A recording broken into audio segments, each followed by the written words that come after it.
Many times when you're working in Excel, there are ways you want to look at your data. They're a little bit different than the typical display you have on screen. As you notice, I've got a file open right now, and this is a file where I have a lot of data.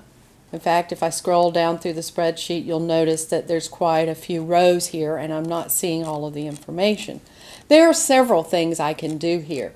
For example, I could choose to zoom the view of my screen, and if you go down to the taskbar, which of course is the bar at the bottom of your screen and all the way to the right, that's where our view buttons are that we've seen before.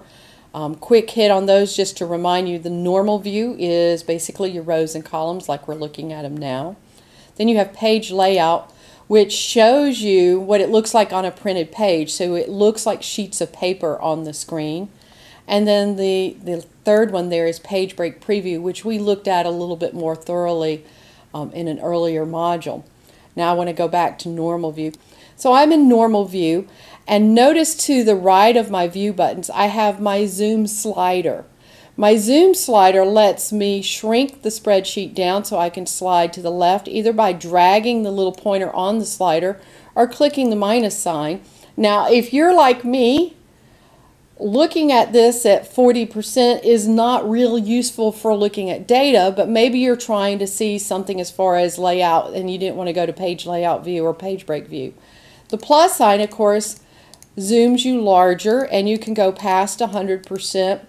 And for those of you who, like me, are maybe getting to the point where your close-up vision's maybe not as good, you may prefer to work in a little higher zoom. I can drag the zoom control over to the right, and you'll notice that the maximum I can go to is 400% using my zoom slider. So I can make it pretty large. I'm going to zoom back down to 100 or somewhere around there because typically that's where I like to work, but just be aware you have that availability to you.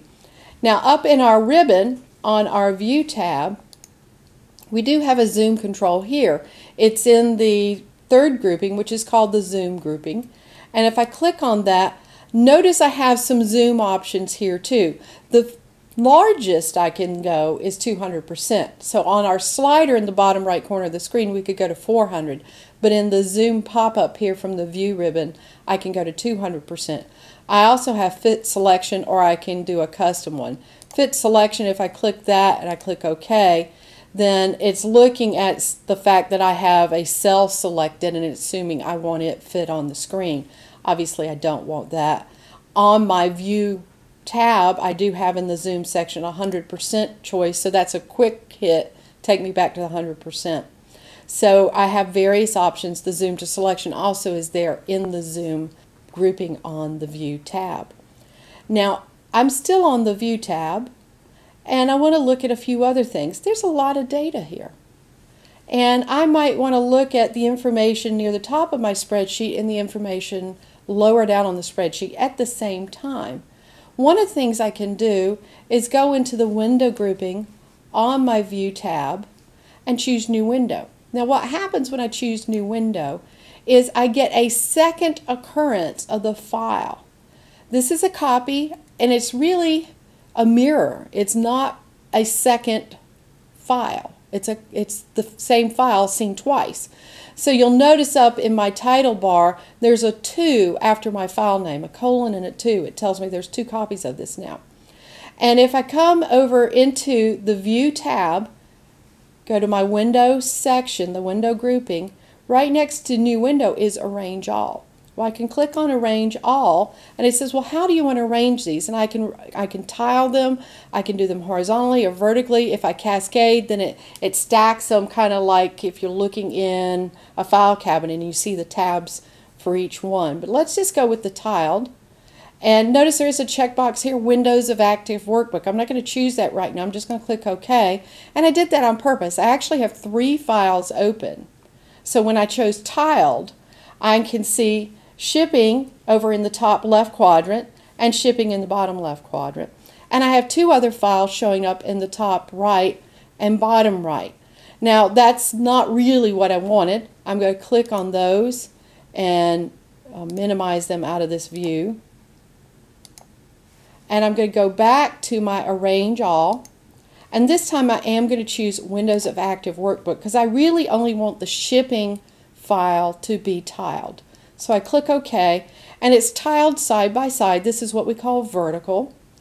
And I can scroll in this one and choose, maybe to look further down the screen, and now I can look at row 130, and at the same time I'm looking at row 2 through 27 on this side. So I can look at different pieces of information.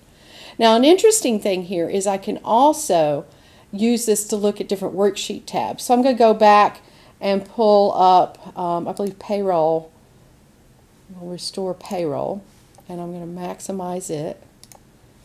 And payroll, you'll notice it has information on sheet 1 and sheet 2. I believe earlier in one of the other modules we just copied data over, but let's assume for a moment that there's different data on sheet 1 and sheet 2. Then what I could do is use that same setting. So I go up to my View tab, into the window grouping, I get a new window.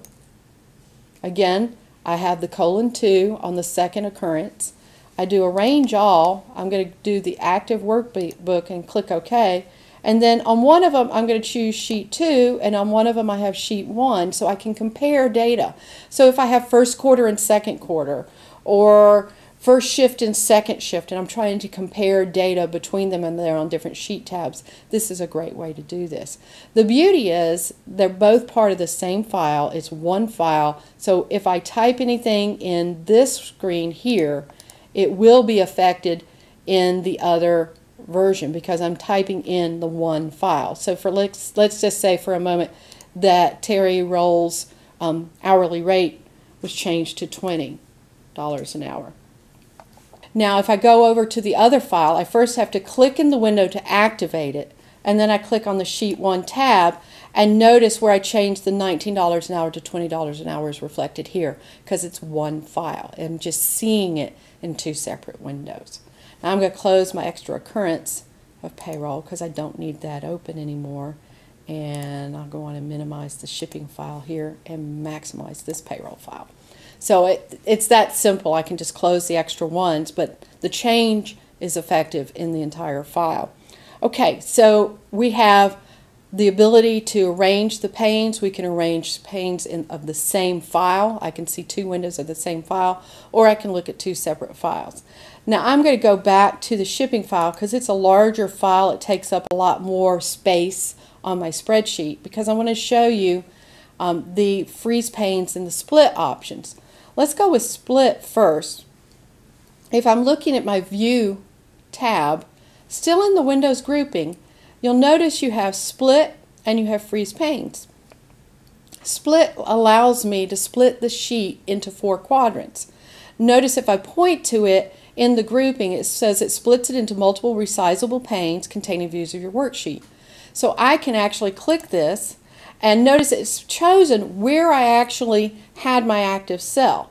And if I click into each little section, I can scroll up and down in that one section, or left and right. And so I can look at different parts of the spreadsheet and keep other parts in place. Now that's useful if I'm trying to keep information together and I'm trying to, like for example, maybe I want to see that date column all the time. Now I'm going to remove the split, and I just do that by clicking on the split button, and I'm back to where I am.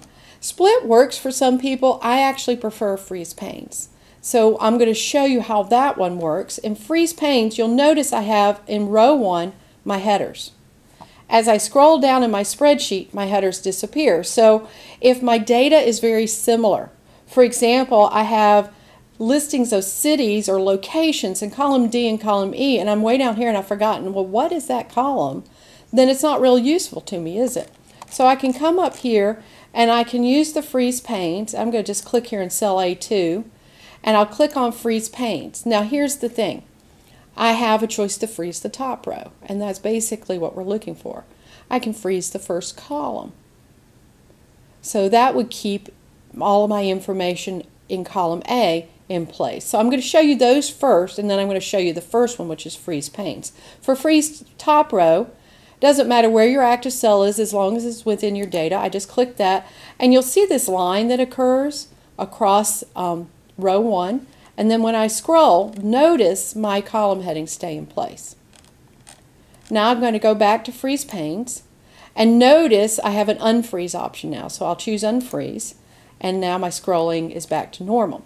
If I go back to freeze panes and I choose freeze first column, then if I scroll to the left and right, my dates stay in place, column A stays in place, and the rest of the information moves.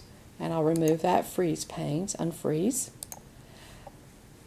If you have a large spreadsheet and you've got data running off to the side and data running down, and you can't see all the rows and all the columns, and you want to keep headers in column A and row 1, or maybe even I want A, B, and C to stay in place, only D, E, and F, from D on to scroll right and left, and I want the headers to stay in place, then I can choose the freeze panes option. First, I click the first cell that I want to be able to scroll.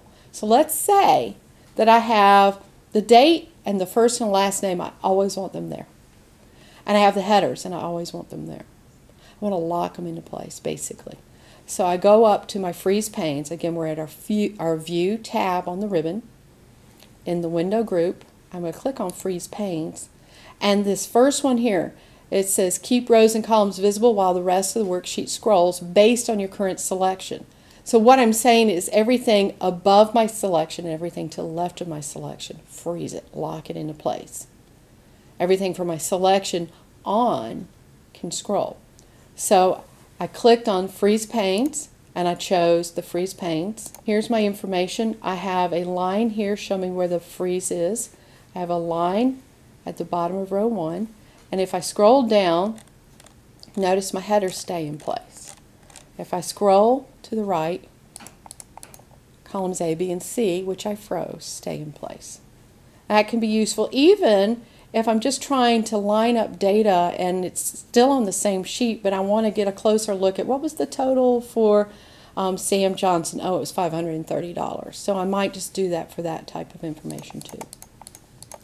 And of course, to remove this, I go back to my View tab, my Windows grouping, click on Freeze Panes, and the unfreeze is there whenever I have something frozen. So